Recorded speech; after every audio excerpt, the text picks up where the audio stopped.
You might think that a book about rock stars would be kind of fluffy and trivial, but what I'm interested in are the serious cultural implications of stardom and rock stars in particular. What I'm interested in is how we move from Cary Grant, here pictured in 1940, who was sort of the most iconic of the male movie stars of the great movies of the 1930s, 40s, and 50s, to this. The face of stardom changes so that by roughly 1970, when this picture was taken, Mick Jagger was by many accounts the leading star of any kind in the world.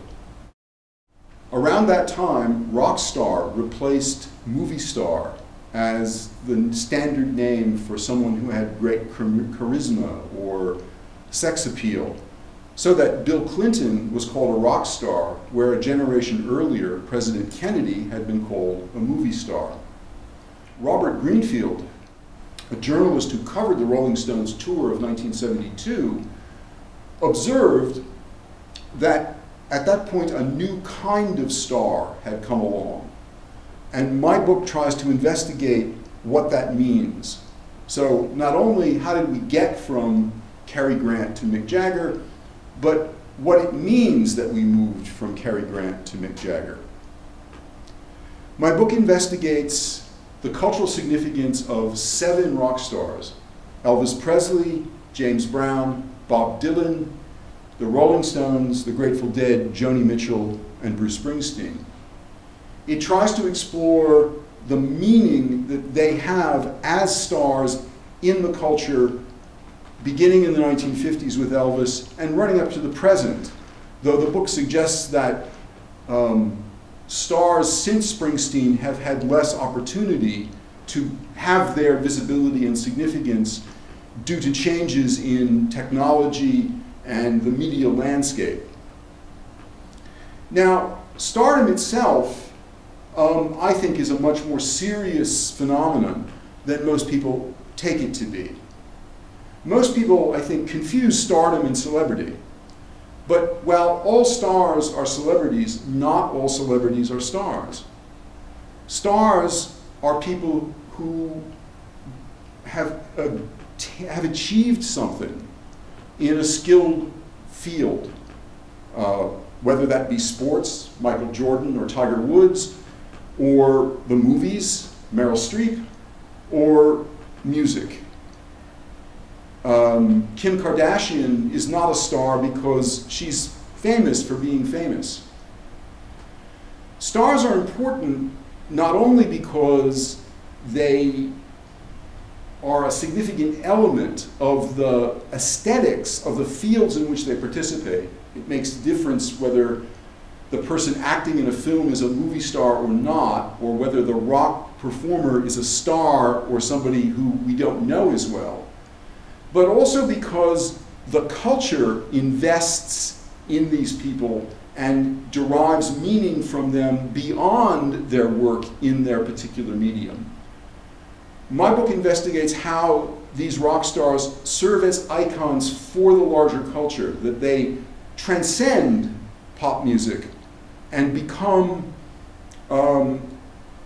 representatives of the cultural changes that mark American culture from the 1950s through at least the 1970s. Elvis Presley, who was the first rock star, is important not only because he recorded great music, but also because he challenged social boundaries in 3 different areas. In the first place, it's well known that Elvis performed black music and sounded black. His the man who first recorded him at Sun Records said that if he could find a white man who could sing like a black man, he could earn $1 million. And when he found Elvis, he thought he had, reached that gold mine, because that's what Elvis sounded like. In the 1950s, sounding black if you were white and not making fun of African Americans, but actually revering their music was something dangerous. And Elvis was vilified by white supremacists in the South because he was seen as threatening the racial hierarchy.